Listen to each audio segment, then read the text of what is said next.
So that content definitely still has such an impact. Before I get right to the questions, please feel free to put those in now. I just want to introduce myself.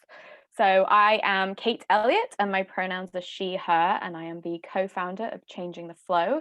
We are based in Waterloo Region in Ontario, and we are a social enterprise dedicated to menstrual equity. And our work is to destigmatize menstruation and ensure access to period products. And this event is jointly organized with Days for Girls Canada, and Jill from Days for Girls will introduce herself now. Hi everyone, I'm Jill Johnston from Days for Girls Canada. Welcome to this special evening. Days for Girls Canada is delighted to be collaborating with Kate and her partner Kevin from Changing the Flow in order to bring you tonight's event. We're also very excited to be sharing the platform with all of you so we can advocate together for menstrual equity. We hope this is the first of many successful shared platforms. And by the way, if you're wondering why I'm brandishing this bottle of red nail polish, it's a hint of things to come. Okay, so just as a heads up, we will have a couple of polls opening up throughout the event, and there should be one coming up on your screen soon about when we will host our next event with Days for Girls. And then later on, we will give a trailer into what this event will be, and we will have finalized the date and time based on your response by then. So on to the event. I am excited to welcome Alison Piper. Alison, please tell us about the role that your movie played in Scotland's decision and any other education that you can offer us. Thank you for your work, and I will let you go take it away. Oh, thank you very much. Firstly, thanks very much for inviting me here to speak to you tonight and for showing my film. I think I started speaking to Kevin about this event over a year ago, so it's fantastic that it's going ahead. And yeah, so a little bit about Free Period, and then I'm happy to answer any questions. But a little bit of background to it is that I wrote the script in 2016, late 2016. And decided to make the film, managed to get some crowdfunding money to put the film together and a lot of favours from friends. And I was inspired to write the script really just by hearing stories from friends who worked in youth and community groups, often with kind of homeless teenagers. And a lot of the time, these friends that I had were delivering workshops in community centres, and the machines in the community centre toilets were charging like 50p to £1 for sanitary pads or tampons. And these are really at-risk youths. And I remember thinking that it seemed so unfair that there wasn't provision for young people to have access to sanitary products. So I decided to write this script. And I thought it would be fun to make something that, whereas a documentary can often have reached to a certain audience, I wanted to make something that was a little bit rude and a bit bold and a bit funny, so that young people would become engaged with it and that it might start a bit of a conversation. So yeah, and I became aware of Monica Lennon's campaign through research for writing the script, and she was really helpful. At the time, she was already starting to campaign for her proposed bill. And she helped me find a school and a location, and I kept in touch with her since then. And I think sometimes making a film like this is something that I can do. I think everybody has different skills and different talents, and no matter what you can do, you can take part in political conversations. So for me, making a film like this was just a great way to kind of use the skills I have to take part in activism and spread a message. So yeah, so since then I've kind of toured the film as much as possible and tried to use it as a way to speak politically at events about period poverty. And yeah, and I'm just delighted that we managed to pass a bill in Scotland, that Monica's bill went through. It took a long time, a lot of campaigning, and I guess it goes to show how long it takes any legislation to go through, particularly ones that relate to issues around women's health, unfortunately. So yeah, so that's a little bit about the film, and I'm happy to answer any questions anyone has about it. Thank you. I know I have a question of, did you expect Scotland to implement this bill? Speaking from my perspective, I lived in Scotland 3 years ago. And I think for context, for anyone who, you know, wasn't in Scotland 3 years ago, is it wasn't normal to go out to places and have people provide period products for free. It's not as though Scotland was always right at the front of this change, and it's just they just needed legislation to pass it. It seemed to really was a sudden change after years of campaigning. So I wonder what your perspective on that was. That's a good question. Would I think it would go through? I never really got my hopes up, I guess. I was aware of Monica's campaign, and I guess sometimes I can be a bit jaded with politics and with political systems. So in my head, I knew that it made so much sense to pass the bill, but I knew that it was going to be a big cost. And actually, last January, that we had a bit of a wobble because the bill has to go through so many stages before it's voted, and it actually went through the first stage, stage one, and then it got voted down at stage one over concerns over affordability, and which kind of irritated me because already newspapers had jumped on board saying that, you know, Scotland will become the first country to provide free sanitary products because the First Minister has made a pledge to support a certain amount of money. And it really didn't catch the public eye that while this was going ahead in the news, politicians were actually voting against this bill because they didn't want to spend the money on it. And it took a lot of pressure from women's groups to lobby Parliament to say, look, you need to come to a financial resolution. So I think up until the stage where the bill was actually passed, and up until the stage just this January, I think the 21st of January, it got legal assent, royal assent, which means that now the Scottish Government has 1 year to implement this. So the financial resolution's been passed. So it has been passed into law, but I guess up until the very point it got voted on, I wasn't keeping my fingers crossed. So, but that being said, like, I think something that helped the bill go through was that we have a relatively progressive Parliament at the moment, and we have a female First Minister, which can only be a good thing.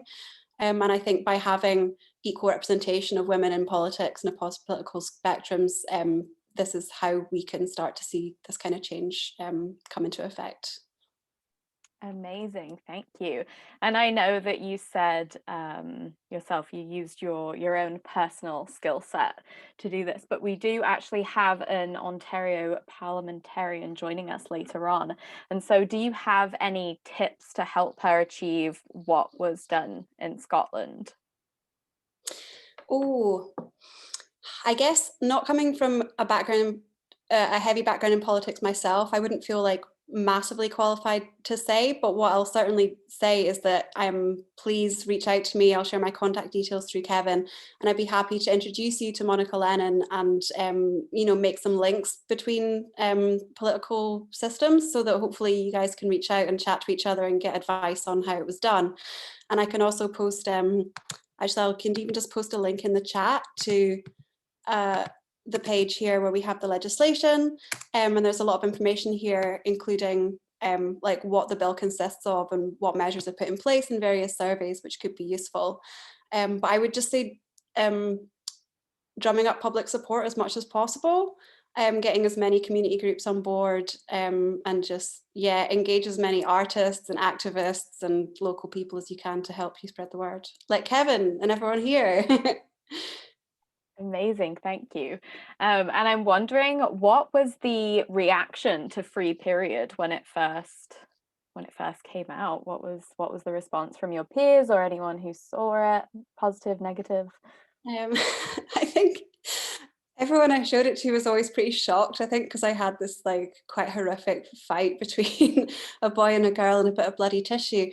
And a lot of people were pretty shocked and thought it was funny, but I think what really struck me was that people wanted to talk to me about it, and I wanted to show in the film this like really mechanical process of what happens to girls when they can't afford sanitary products and, you know, stuffing her knickers with toilet paper. I wanted to just be very, very prescriptive about this is what happens, and make this quite like ridiculous heightened scenario, but just to really hammer home, you know, a lot of girls end up missing school, and because then their education is affected because they're embarrassed by this, so they don't have care. So I think it was pretty warmly received, and it screened in the Scottish Parliament at the launch of Monica Lennon's consultation into the bill.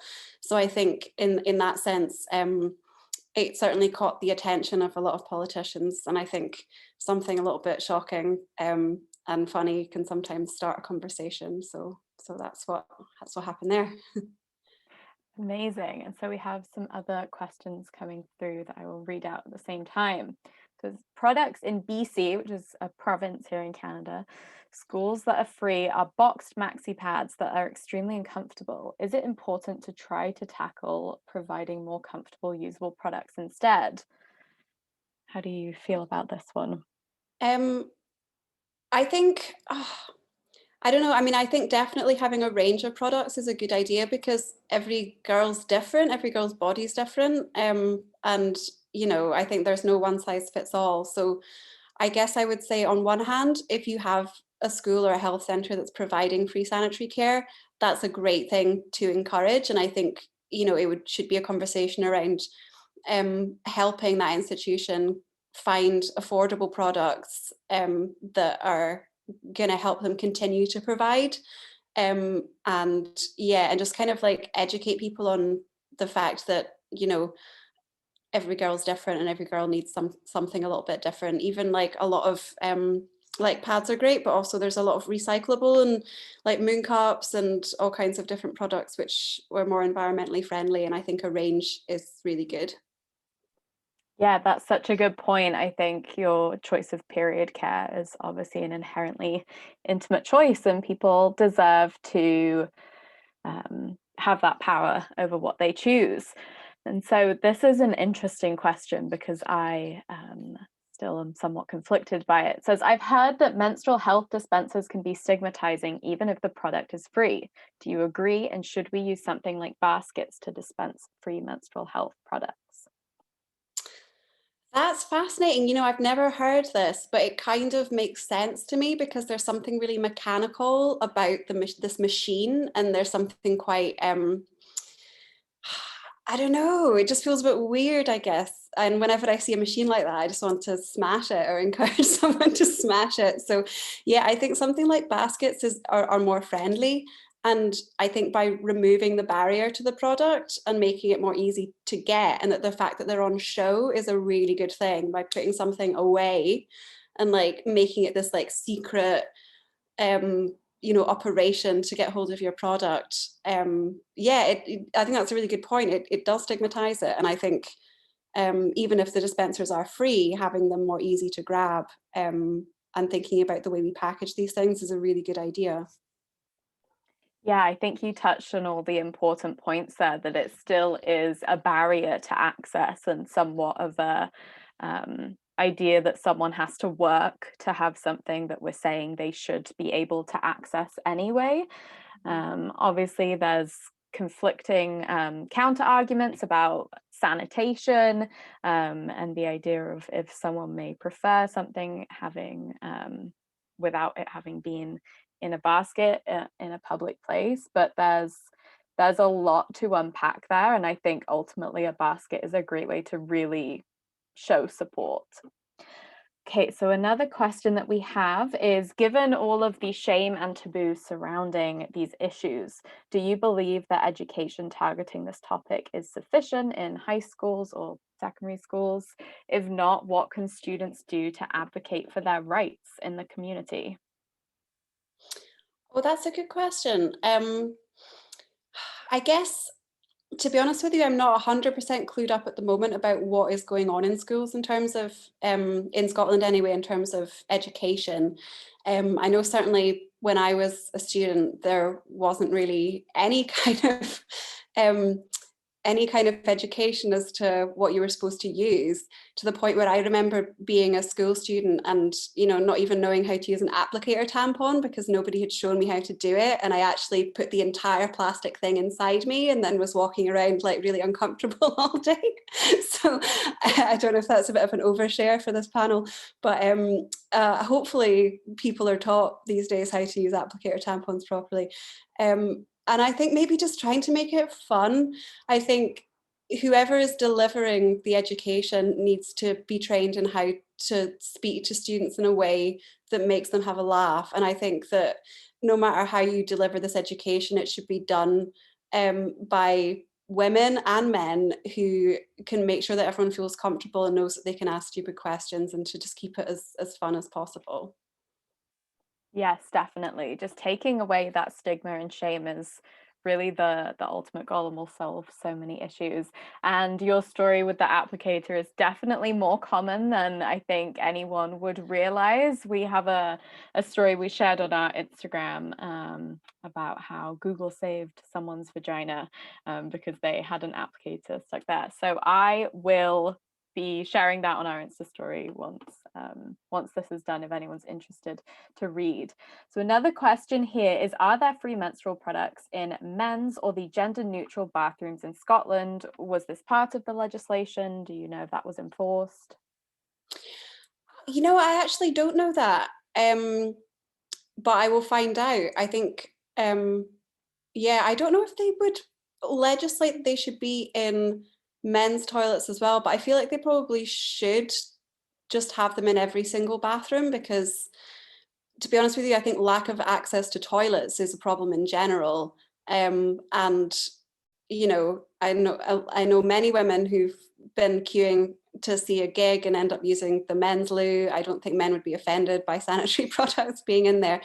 I think I would like to think that the legislation is broad enough that it fights for access to sanitary products for all in all public institutions. So I think it would be up to each institution to decide how to implement that themselves.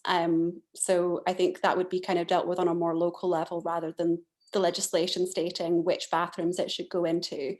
But certainly I think period products should be provided also out in the public. I think just having them in bathrooms almost tucks them away in a bit of a private place as well. And I think just having them in, you know, waiting rooms and in reception areas is a great thing, as well as in men's and gender neutral bathrooms. Yes, thank you for sharing that. And hopefully it does show up in all places and all washrooms, since the goal really is that universal access. And for anyone who potentially hasn't thought about this before, not all women menstruate, and not all people who menstruate are women. And so it's important to make sure that access really does mean access for everyone. So we'll do one last question in the interest of time. We have, I loved your short film. It was excellent. Do you have plans for another film? Oh, thank you very much. Yeah, since then I made another short film called Duck Days, which is on BBC iPlayer at the moment. Although for anyone who can't access BBC iPlayer, it will be released probably in about 6 months online. I'll put it online for free. And I'm currently in development on my first feature film project as well. So that'll probably take 10 years to make it to screen, but I'm still scribbling away. Amazing. Thank you so much for joining with us and staying up late in Scottish time zone. Thank you so much. It's been so helpful to hear your insights and to see your incredible work. And I'm sorry to anyone that had asked a question that we didn't have time to cover, but hopefully we still all got a lot of insight and a broader perspective on the issue. So thank you, Alison. Thank you for having me. And if anyone, any attendees want to reach out to me, I'm sure Kevin and the team will share my email address, but I'm happy to kind of help link up anyone in Canada with anyone in Scotland to further discuss the issue. Thank you. Amazing. Thank you. Okay, so before we move on to the next segment, I would like to introduce Kevin, who is the co-founder of Changing the Flow and who is running all of the logistics behind the event, whose screen you are seeing for the most part. So Kevin is a cisgender man and he is a passionate menstrual equity advocate. Those two things can go together. He is an amazing ally to the movement. And since we are in an unusual space here, this virtual event where cis men might actually not be largely represented for, you know, the small amount of times that might happen, I would love if you, Kevin, could speak to this and what it means to be an ally here before we move on. Thank you, Kate. Thank you so much to Alison to Jill that we've seen, to everybody that's working behind, and most importantly, I would say to the entire audience for spending time with us. It means so much. My name is Kevin Hebert, and I'm blessed to be able to do this exciting work with Kate and a whole ton of other fantastic people. I'll keep it brief, but I will say that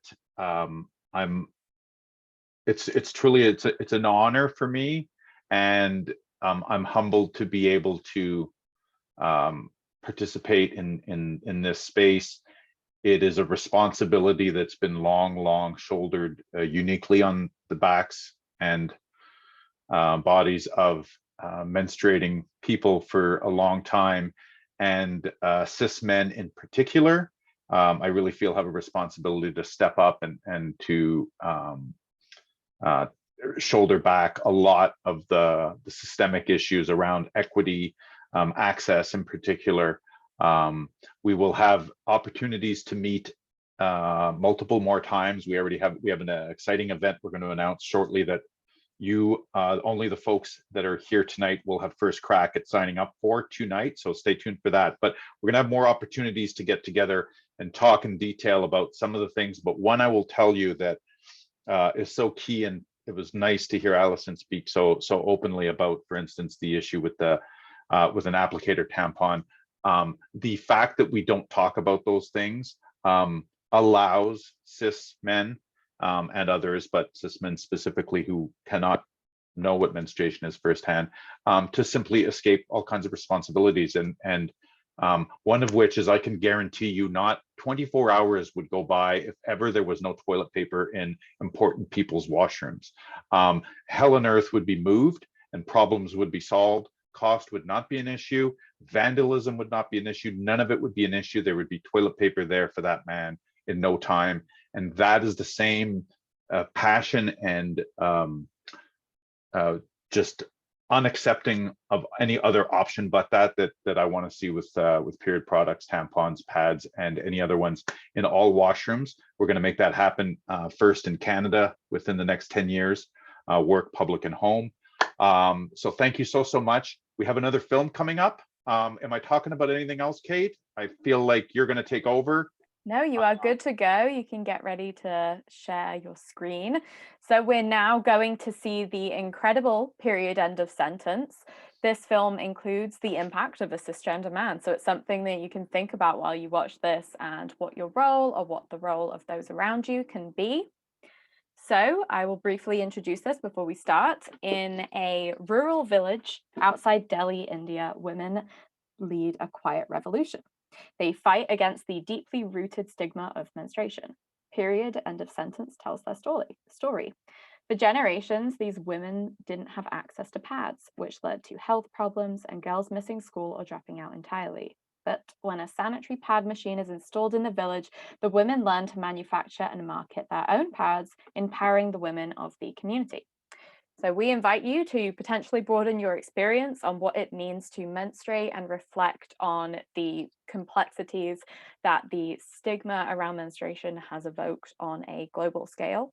After the screening, we are thrilled to have Sophie Aschheim, who is an executive producer for Period End of Sentence, to educate us further. So again, if you have any thoughts or questions that you want to think about as we watch this, then please go ahead. And we are ready to start the film. Okay, so that was quite an abrupt stop, but I'm sure you're all reveling in that information and that experience. For anyone who doesn't know, that was an Oscar award-winning film, which I'm sure makes sense based on you probably have a lot of goosebumps on your arm if you're anything like me, no matter how many times I see it. So before we speak with Sophie, we are briefly opening the final poll. If you can vote on that for what you would like to see and learn more about in future events, so we can make sure that we're putting on stuff that you really are interested in. We will also be unveiling our next event shortly based on the date and times that you voted on earlier.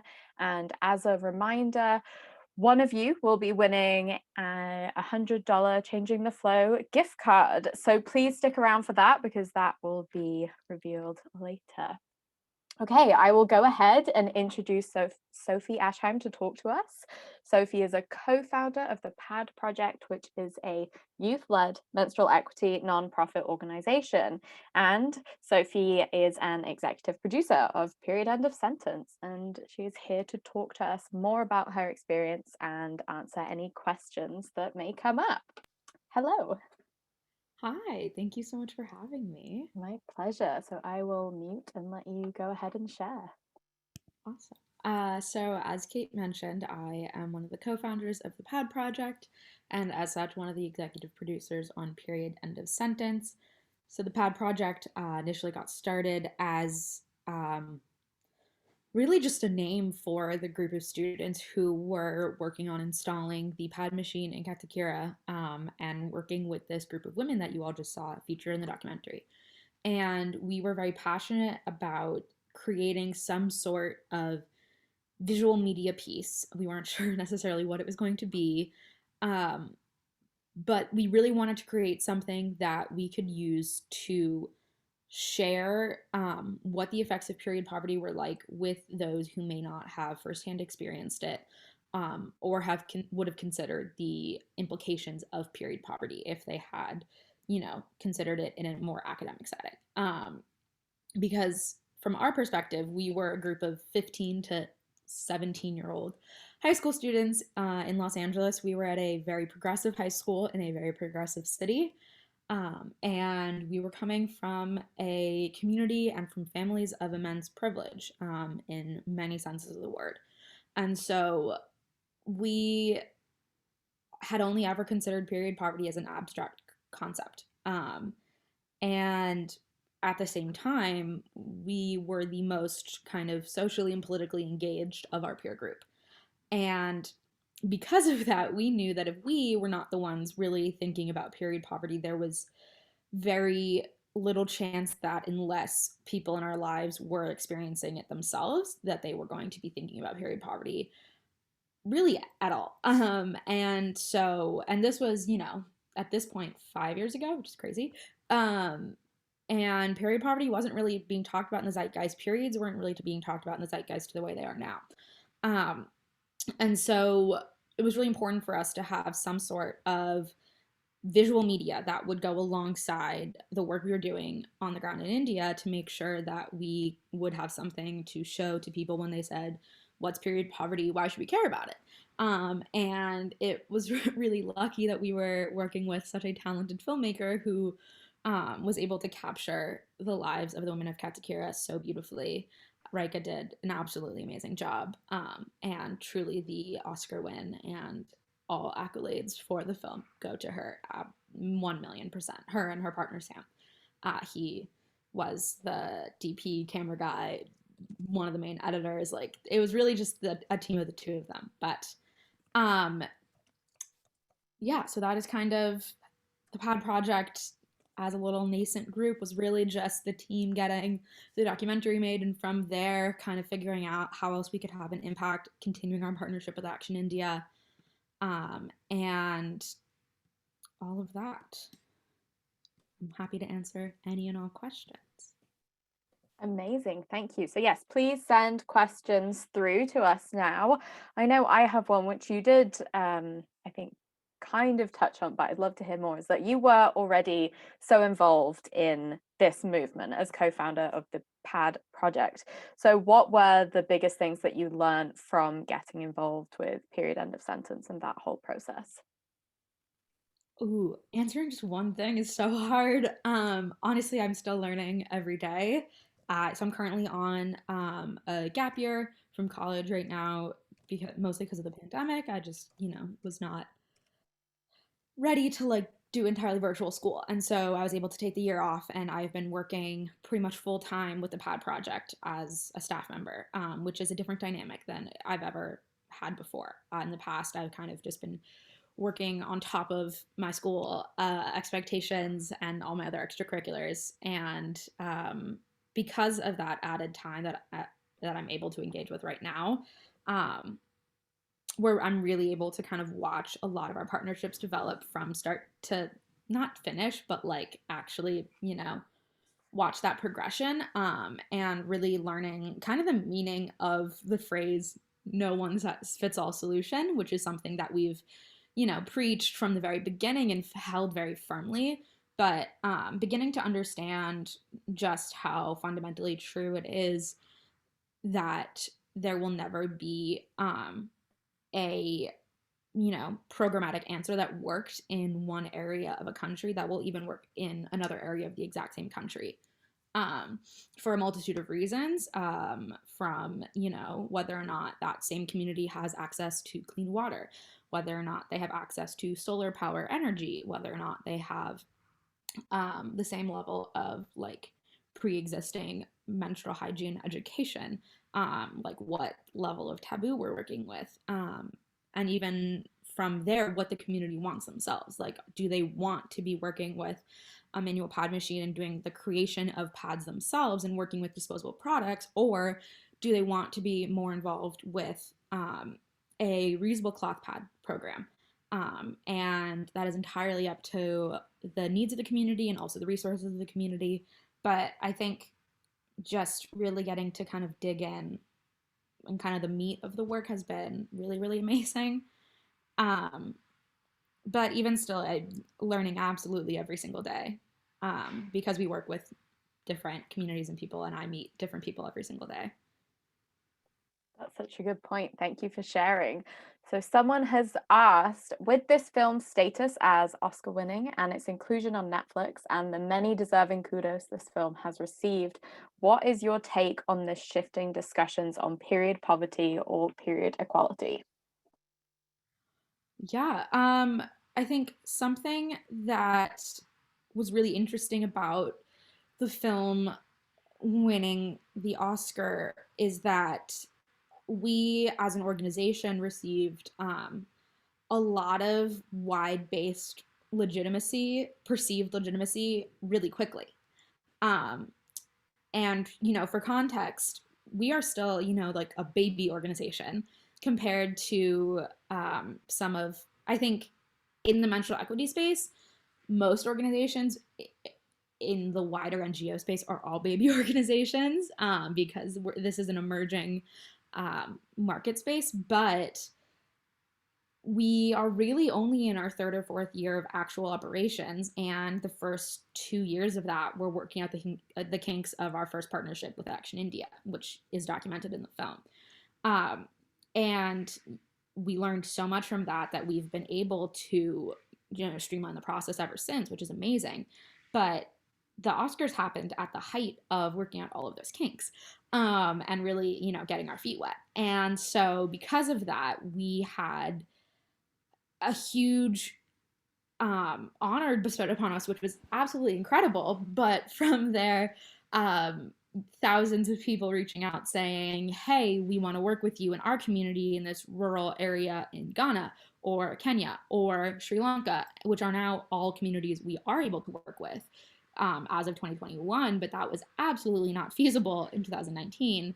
And it was really difficult for our team at that point, which I say our team, it was literally like 3 of us who were all in college and our executive director, who was also a full-time English teacher, trying to like respond to the messages that were coming in to our Facebook that were like constantly getting lost. And like, so it was very chaotic and probably the best thing that ever happened to us or could have happened to us, but also incredibly messy. But at the same time, I think it was very needed for the menstrual equity space as a whole. I think while I am very personally grateful to have been a part of that journey, I think that sort of wide-based legitimacy being granted to the movement was incredibly necessary, and that sort of recognition was really important. I think from Alison's film as well, I mean, that was the first time I'd seen her film, and that was really, really emotional for me to watch,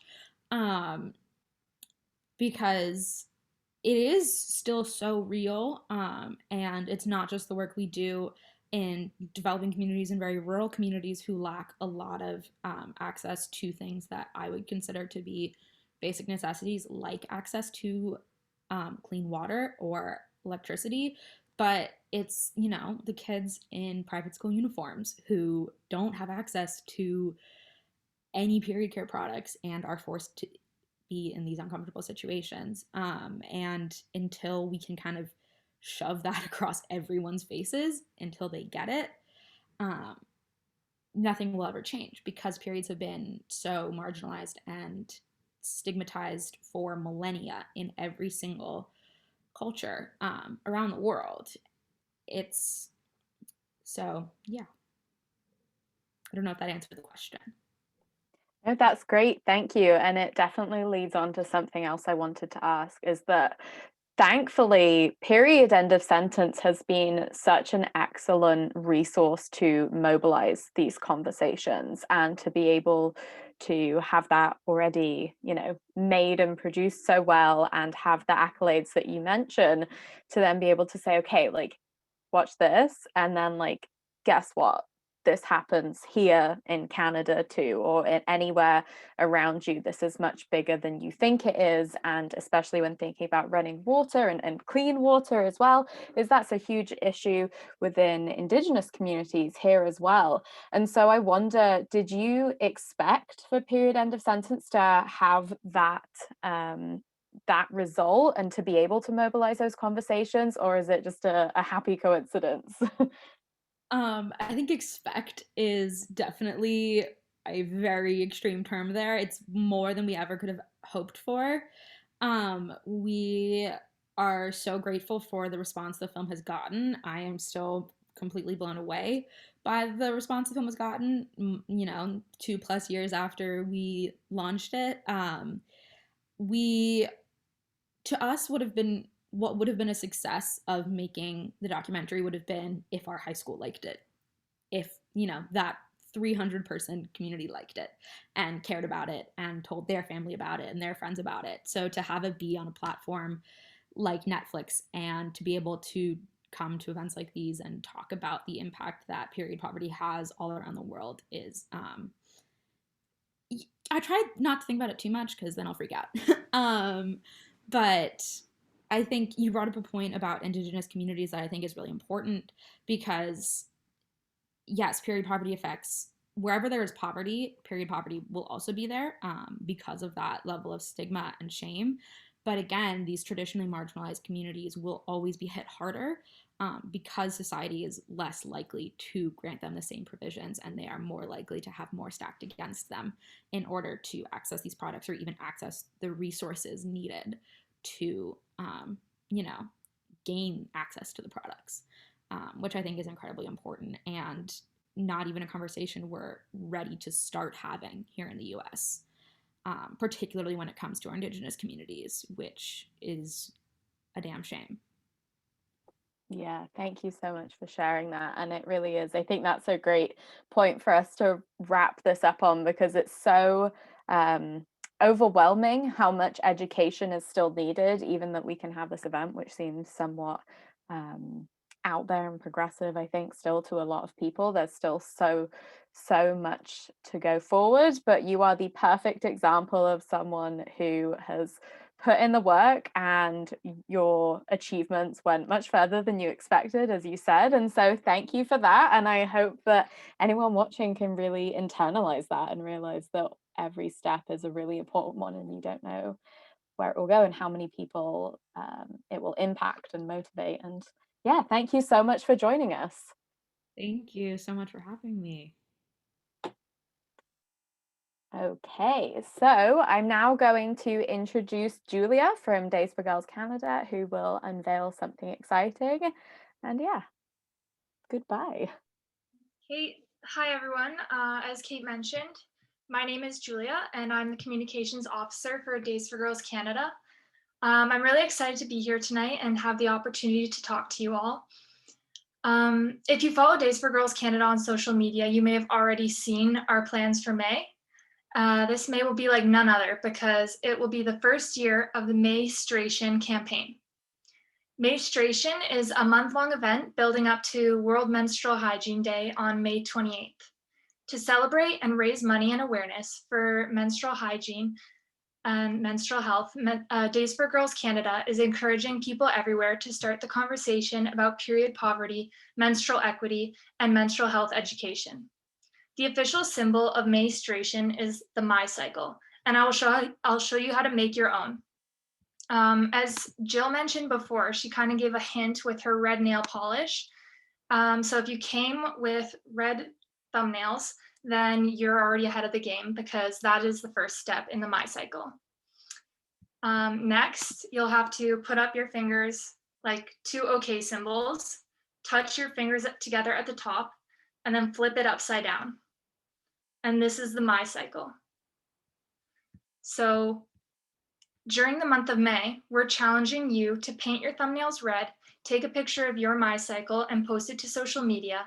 Spread awareness by tagging at least 3 of your friends to take part in the menstruation challenge as well, and donate to Days for Girls Canada to show your support. You can go to our Instagram, Twitter, or Facebook pages to find the menstruation rulebook, which will tell you how to participate with a more detailed list of steps. The goal of menstruation is to promote equitable access to menstrual health products worldwide, including here in Canada. World Menstrual Health Day was chosen to be on the 28th day of the 5th month in the year, as it represents the 5 days in the 28-day menstrual cycle. I know many of us here on this call are fighting and advocating for menstrual equity. We all have the same goal.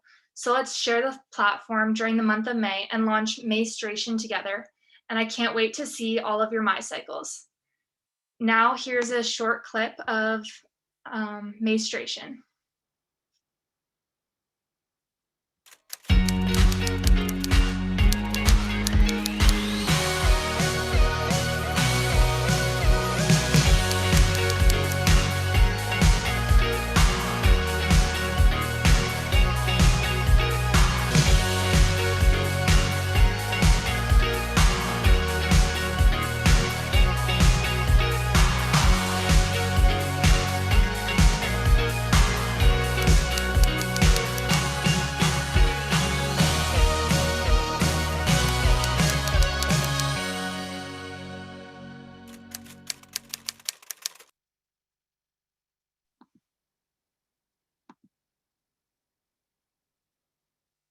So that is all I had to talk about menstruation. And the next thing we'll be showing you tonight is a very special video message from Mike Schreiner.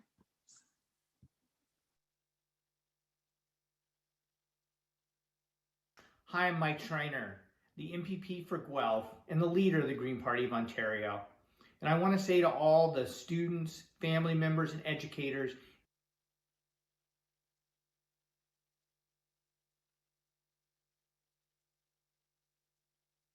and the leader of the Green Party of Ontario. And I want to say to all the students, family members, and educators in attendance tonight that I know this has been a challenging year. And the bottom line is that periods don't stop during a pandemic. And I absolutely support equitable access to menstrual products in all parts of our society, especially in our schools.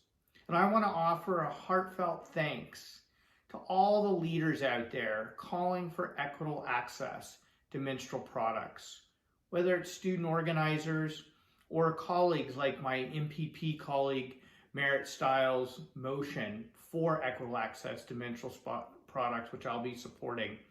I want to say thank you for speaking out. We need to ensure that everyone can access menstrual products. Thank you, Mike. This is Kevin. I'm deliberately not sharing my video with you folks because if I do that, I'll never put the next scene on. I'd like to, once again, thanks Mike, who took the time to record this so that he could show his appreciation. And I was very happy that he mentioned Merit Stiles because she is joining us right now live. Welcome, Merit. It's such a joy to have you here. Thank you. Thanks so much, Kevin, and thank you so much for inviting me and to all the panelists who are here. It's been really fun watching how things have gone this evening. And I want to reiterate, I'm Mara Stiles. I'm the member of Provincial Parliament for Davenport, which is sort of downtown West End Toronto. And I want to thank all of you who are watching tonight, whether you're a student or a teacher or another educator, a parent, a friend, all of you taking part tonight. It's so great. And I want to also say, how fun was it to watch I Love, because I love period end of sentence so much. I've watched it a bunch of times with my daughters. It's such a great film. What a treat to have some of the creators here tonight. So look, I mean, everyone, we are facing a tough time here, right? In our province, in our country right now. And I know that for some of you, it's been a really, really hard time. But it's also times like this that make it even more clear how important it is that we organize and advocate and use every opportunity we find to address the equity issues in our society. I'm the official opposition NDP education critic here in Ontario. And that's why I was so interested and inspired by the action and the activism and the impact that young people were having here in Ontario, particularly around education issues, but in particular, the movement happening in our schools and across school boards to ensure that menstrual supplies are freely available in all our school washrooms. And I mean, all our school washrooms. And what we've seen happening is that those students advocating have been winning board by board by board here in Ontario and in other parts of the country and other parts of the world. And it's really exciting. But I think we can do even better. Like, we really should be able to count on this all across the province of Ontario. And so that's why I introduced a bill, which Mike Schreiner just mentioned, and I'm so happy he's going to support it because this is not a partisan issue. But the bill that I brought forward would ensure that every school washroom in Ontario has free supplies available, not down the hall in the office, but right there. And you can go to my website and find out more about that. And I know Kevin's going to share that later and sign our petition. So in a moment, we're going to start the Share the Platform segment, which showcases many of the wonderful organizations working on menstrual equity here in Canada. I invite you to find one organization that speaks to you and find out how you can get involved. The winner of the $100 door prize will also be announced during Share the Platform, so listen for your name. But before we start the Share the Platform part of the evening, I'm excited to announce the next event from Changing the Flow and Days for Girls Canada will be, that's the drum roll, movie night in June. And I'm happy to introduce the trailer for that movie, Pandora's Box. My period, I was very young and nobody had told me about it. I didn't know it's something that was going to happen. I thought something had bitten me or something had entered me. That is why the blood was coming. I really didn't have any answers.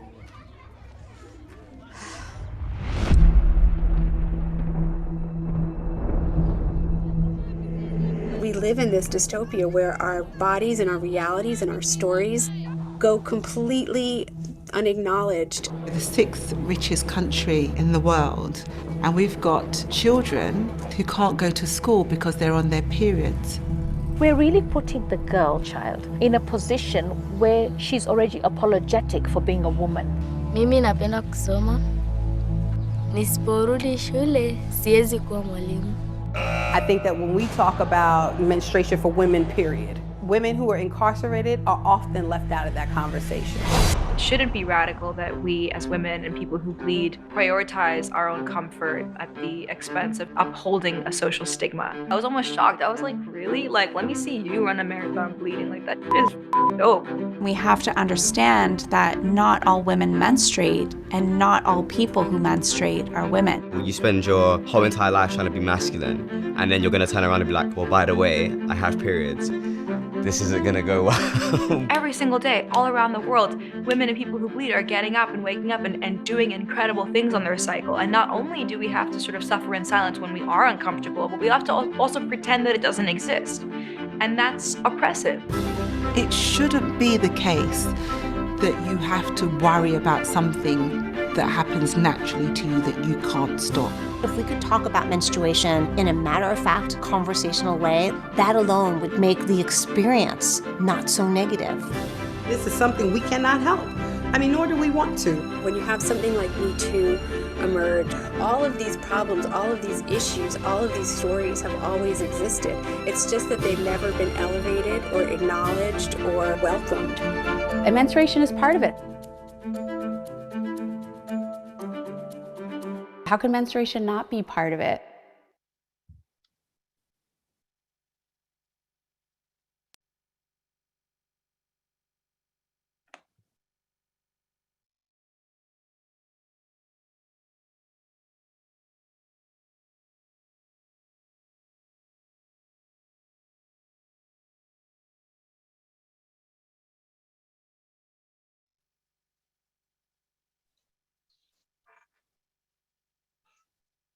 Okay, folks, thank you. Get to hear me for a few more minutes.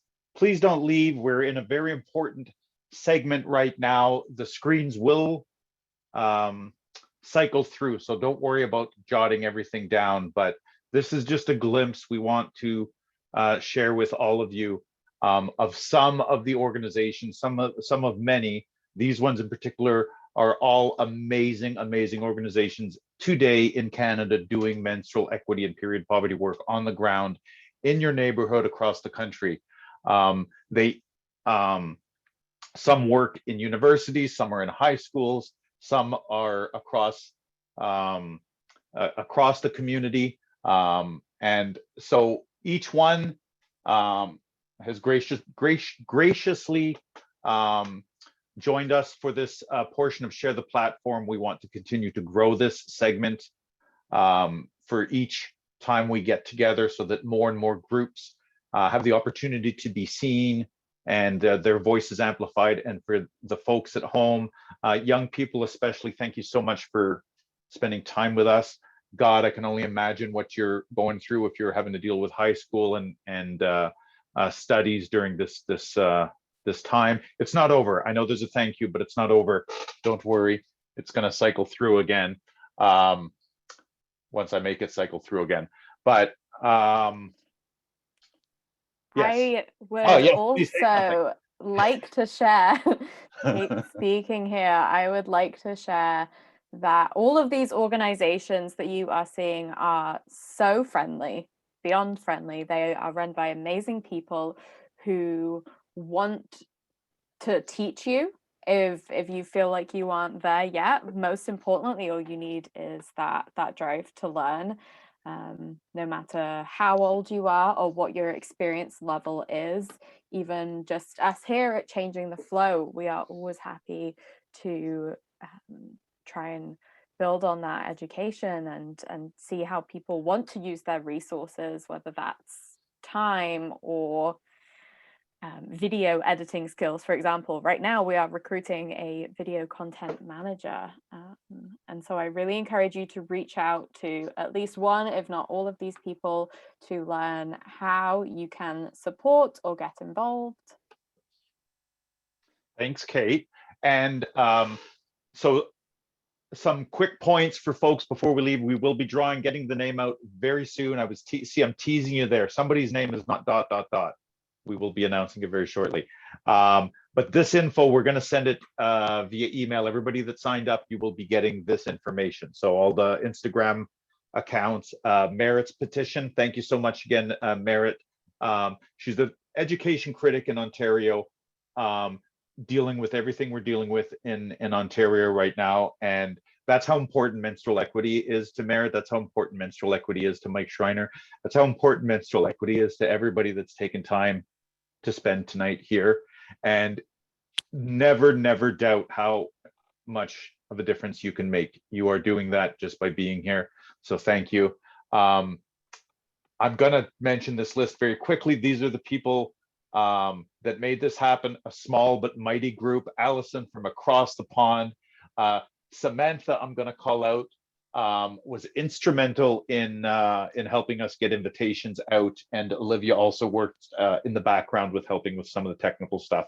So names you may not have heard, but everybody was super there. Kate, the name's going to come up. What I'm going to do, do you want to make the big announcement, or should I? For the winner? Winner, what do you think? I definitely can. Okay, you do that. I'm going to put something cool up that I'll explain after you announce the winner. Okay, so the winner of the $100 Changing the Flow gift card is Astri Prugger. I hope I'm saying that right. If you can get in touch with us, that would be amazing, so that we can figure out how to get this to you. Congratulations, and thank you to everybody who came and signed up, whether it was only for the chance to win a gift card or not. We are so grateful that you were here and open to learning. Absolutely. Thank you so much. And so for, as Merritt introed for us, and you were the first and only ones to know this, we will be screening Pandora's Box in its entirety. It's a full feature film that was produced by a Canadian team. It's won awards at the Whistler Film Festival, amongst others. And we will be playing it June 15th. You can sign up for free tonight. I have to give you guys a link to do that, I'm sure, because it's a secret link. So let me figure that out. Yeah, what's the deal with that? Oh, okay. Do you know what it is, Kate? Because I suppose I'm supposed to, but I don't. I don't, but if you stop sharing your screen, I can take over, as we've had a question. Awesome. Okay, so we have a question in the chat, and so if you have any final questions, please feel free to ask. So it says, how can those of us located in other countries utilize the lessons you've learned? What universal truths can be applied to all? Which is an excellent question, and thank you so much for thinking of that and recognizing that there are so many complexities, and we've shown you and spoken with people from Canada, from the US, from Scotland, and period end of sentence obviously gave a really great in-depth glimpse into what it's like in rural India. And so I think Sophie brought up a really important point that wherever there is poverty, there will be period poverty. It is all over the world, the stigma, and it's really varying levels of stigma that you find. And so that will always be a challenge. And so I think having those conversations with those that you can have the conversations with is really an important first step. And to be able to speak openly and speak with the young people growing up who are getting their first period is a really important step for how to move this movement forward. For example, on our social media at Changing the Flow, we had a conversation the other day about how attached periods are to womanhood and the dangers that can come with that, either for cisgendered women who don't menstruate for whatever reason and feeling dysphoric in that sense, or for the trans and non-binary folks who do menstruate and don't identify as being a woman. And we also started a conversation thinking about what it means to say that getting your period is you becoming a woman, when it's likely that you're very young when you're hearing that. For example, I was 12, I believe, and I was told I was becoming a woman. And I think that those conversations are really important and really important to have on a global scale. And so I think that those main points of small scale conversations with those around you is really the main point to take away, and that probably everywhere needs better education so that we can make sure that people who menstruate understand what's going on with their bodies. They know, for example, to not leave an applicator in when using a tampon with an applicator. These are very basic things that I think people should be able to understand, and we aren't going to know if people understand or if they are struggling financially to afford period products if we do not talk about it. And so I really think those conversations are the first step, and I encourage everyone to do that wherever you are in the world with those around you, and especially to raise a new generation of people who really feel empowered by their period, as they should, and celebrate it as a sign of health, which it is. We are linked and not ranked. Okay. Hey, that was awesome. Madam Gandhi has come on. I think she's telling us something important. Is she loud enough for everyone?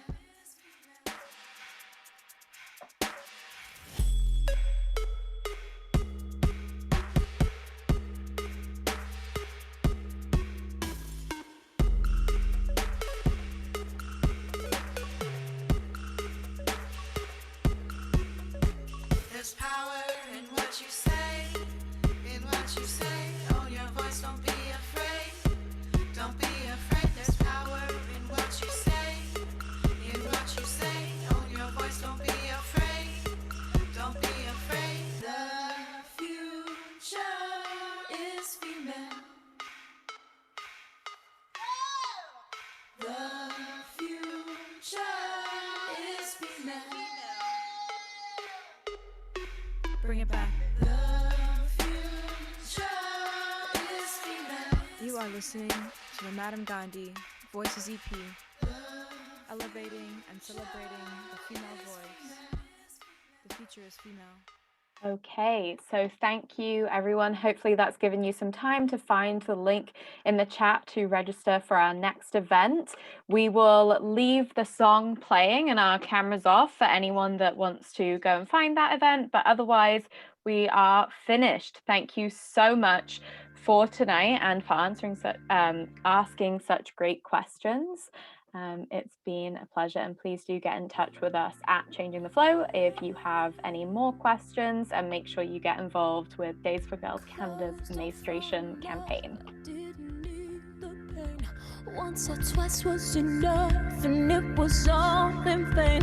Time starts to pass before you know it, you're frozen. But something happened for the very first time with you. My heart melted to the ground, found something true. And everyone's looking round, thinking I'm going crazy. But I don't care what they say, I'm in love with you.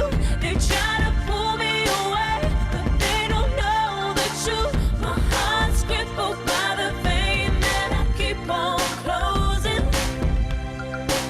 You cut me open and I keep bleeding, keep bleeding, love. I keep bleeding, I keep bleeding, love.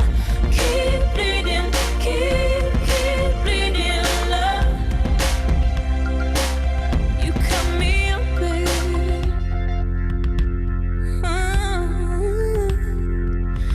Trying hard not to hear, but the talk's so loud. Their piercing sounds fill my ears, trying to fill me with doubt. Yet I know that the goal is to keep me from falling. Hey, but nothing's greater than the rest that comes with your embrace. And in this world of loneliness, I see your face. Yet everyone around me thinks that I'm going crazy. Maybe, but I don't care what they say. I'm in love with you. They try to pull me away, but they don't know the truth. My heart's crippled by the vein that I keep on closing. You cut me open and I keep bleeding.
I heard Amy Poehler speak at the White House. Her words hit me hard like a light bulb. Fictitious depictions of girls must die out.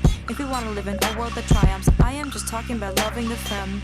I ain't talking about nobody else. Toxic masculinity has to end. I'm just talking about loving ourselves. You can't catch me singing these words in a black otherwise futures female t-shirt like Amy. I got something to say. Gender construction just get in the way. I've been playing drums since I was like 8. The future is female, that future is great.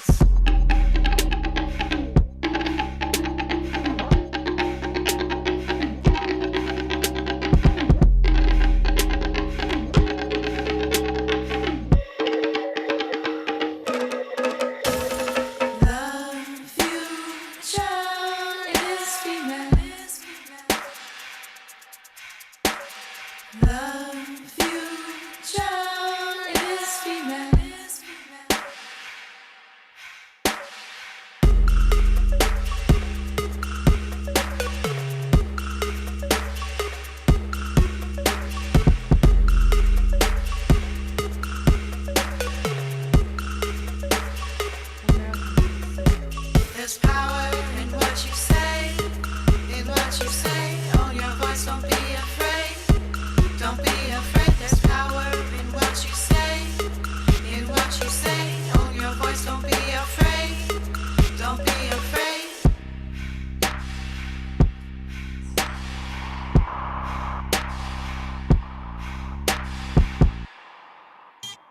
How could girly ever be an insult? All the women I know are ones moving culture. What would happen if we all would lead with a little less aggression, more femininity?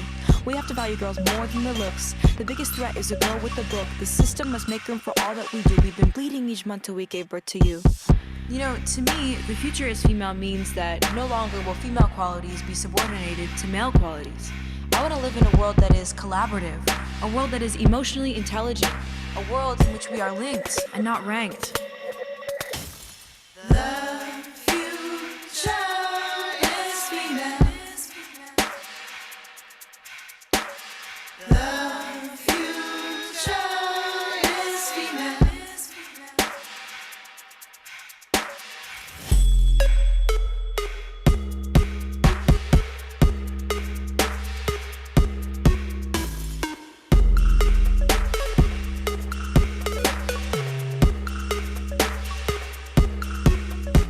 There's power in what you say, in what you say. Own your voice, don't be afraid.